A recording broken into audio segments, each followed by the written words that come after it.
Sometime in the late 1980s, the resident caretaker of Irlam House came into possession of a substantial collection of drawings.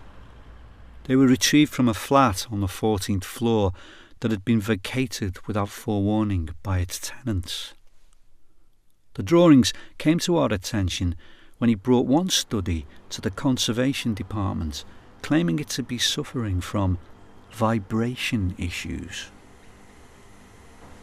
After some deliberation, we identified the works as composite templates and graphics for banner designs, of the type made popular amongst the British Labour movement. The occupants of the flat, by all accounts, kept a low profile throughout their tenure.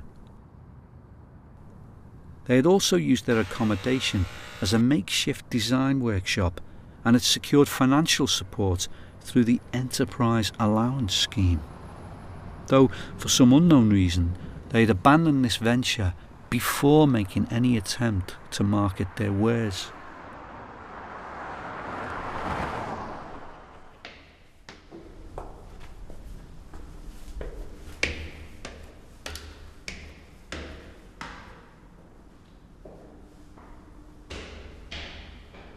The caretaker wrote extensively about the group in the context of his PhD studies, titled The Telepathic Turn, Affective States, Autonomous Sociality and Superseding the Biopolitical.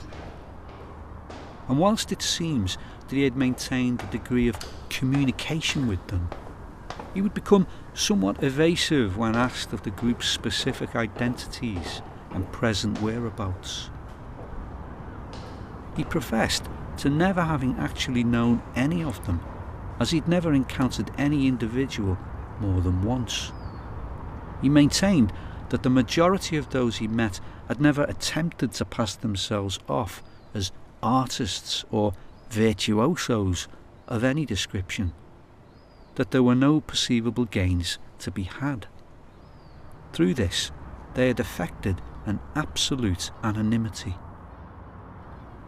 There was a palpable disinterest with any notion of competition or chasing social capital.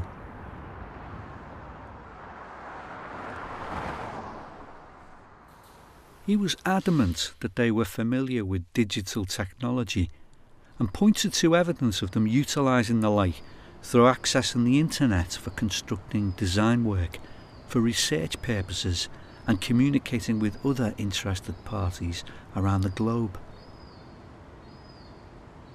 This, however, doesn't hold up given the time frame when the group were purportedly active in the block. He spoke animatedly about the ways and means by which they communicated between each other.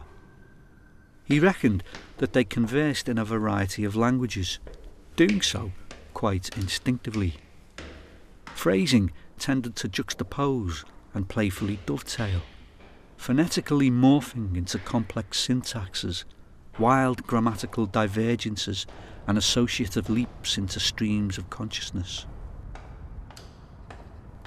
He tried at length to explain about the presentation of a physical encounter, of the sender and the receiver becoming moored together, intertwined, culminating in a perception of drifting in the imagination of the other. Turning the human voice into something corporeal, a total instrumentation, the body becomes language.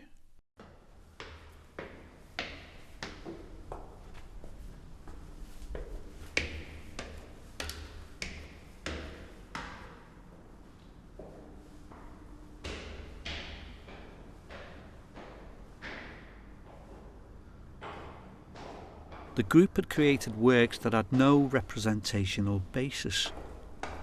He believed that they were immersed in experimentation, inquiring after the role of labour within productive and non-productive culture, and testing the limits of authorship and the nature of collaboration. The practices they were concerned with were relatively modest. They busied themselves with analysing craft skills and design aesthetics, upon which they failed to draw any firm conclusions.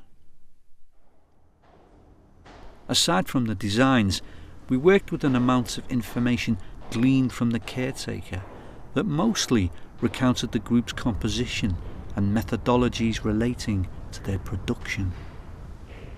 They seemed to be particularly adept at improvisation. They tested out arranging their workspace in a number of conflicting ways. It operated as a studio with a lead artist, without a lead artist, with loads of lead artists, as a kind of factory shop floor, complete with assembly lines and assigned operatives ready to roll off any amount of product types.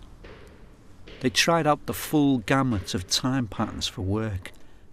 The 3-shift system, 4 on, 4 off, 4 on, 3 off, 4 on, 2 off, 4 on, 1 off, 2 days, 2 nights, 4 off, 5/4/9s, 12/24, 12/48s, the continental shift, split shift, earlies and lates, 7-day fortnight shifts, the DuPont 12-hour rotating shift, 5 and 2, 7-day 8-hour rotating shifts, 6s, the California roll shift, 4 platoon 24-hour shifts, and finally, flexi time, which would eventually render the space empty, devoid of all equipment and paraphernalia. A sort of non-place that only a couple of them used in an extremely disinterested way before they finally exited the scene altogether.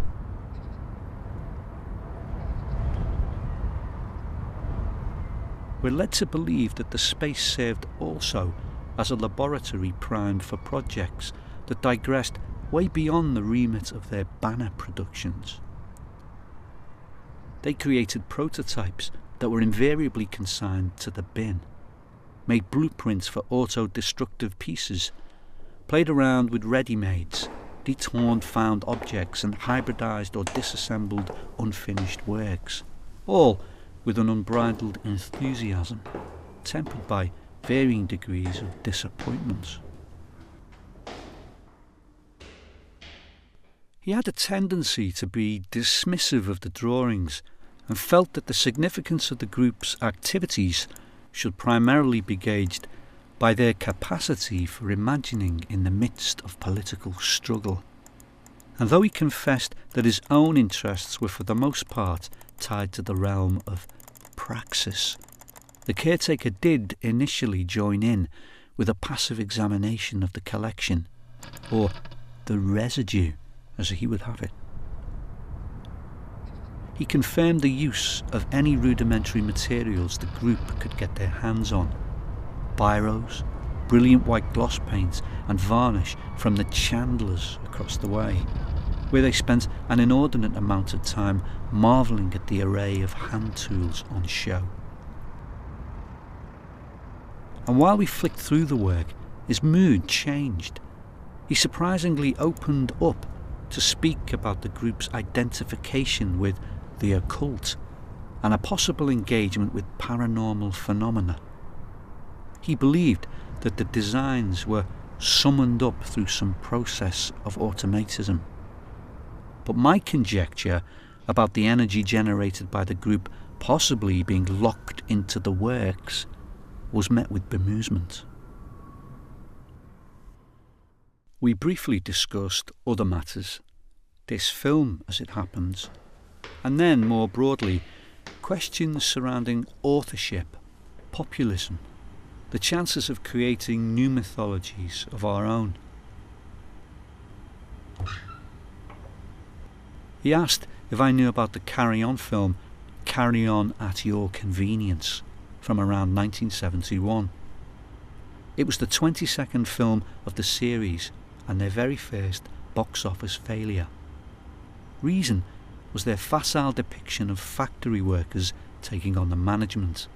They portrayed the trade unionists as imbeciles. In one fell swoop, they'd misjudged and alienated the majority of their audience. I never heard from him for a while. Then he called, just after my contract with the museum had expired. Everything they committed to in their actions was underpinned by, in his words, what we might term contaminating effects arising out of a social interaction between bodies. He'd wrote about a deeply affective condition which overcame him whenever he connected with the group. A euphoria.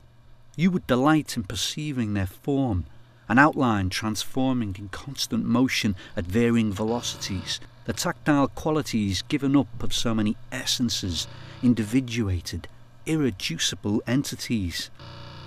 Soft machines, shifting, fusing, dividing, recombining, and passing through exotic matter. I equals A plus, a multiplicity of sensations washing over the nervous system. Open bracket A hyphen A T A N H C A close bracket L N A plus open bracket A hyphen R O close bracket.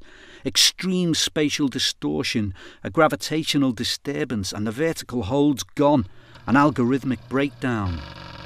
The amount of ANEC violating matter in the space-time with a cut-off of the stress energy at A given by C332C555 hyphen AC open bracket A hyphen RO close brackets hyphen 9 open bracket A hyphen RO close brackets plus 75 open bracket A hyphen RO close brackets hyphen open brackets hyphen 1 close bracket N hyphen 1 B N 2 N open bracket 2 N hyphen 1 close bracket C 2 N hyphen 1 open bracket A 2 N hyphen 1 hyphen R 2 N hyphen 1 close bracket plus open bracket 2 N hyphen 1 close bracket open bracket 2 N exclamation mark close brackets 0 plus open bracket A hyphen ATANHC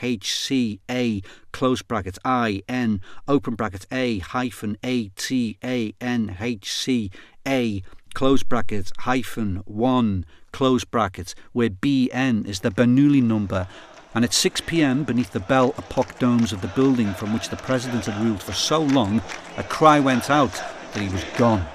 Most of those below have never known another leader, and in an instant the street was convulsed with a wild, directionless surge of energy.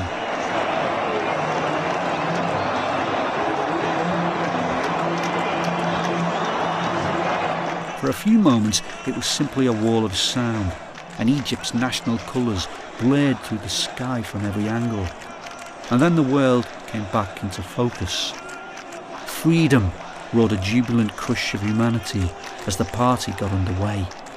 Families and friends were separated in the throng, but it didn't matter.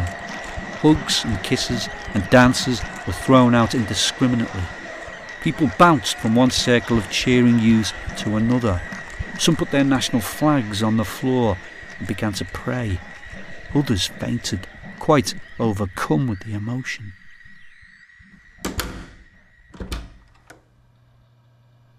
And he wrote elsewhere of dressing up and larking around with the Rebeccas before they stormed a Carmarthen workhouse in 1843, and of sleeping on the floor of a Turin factory with hundreds of workers during the mass occupations of 1920, of transcribing speeches at the seditious meetings held amongst rebel communes across southern France during the 1590s, and of botching jobs and stopping the line with his mates in the trim section at Ford Hale Wood just before Christmas 1971, driving the new Jobsworth foreman insane.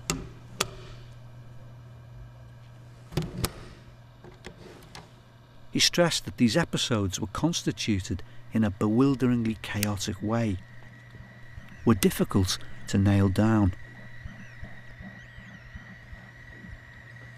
but that they would manifest as particular rhythms or pulsations, as tonalities that he believed resonated with a multitude of others across an expanse of frequencies. An eternally reconstituting vibration.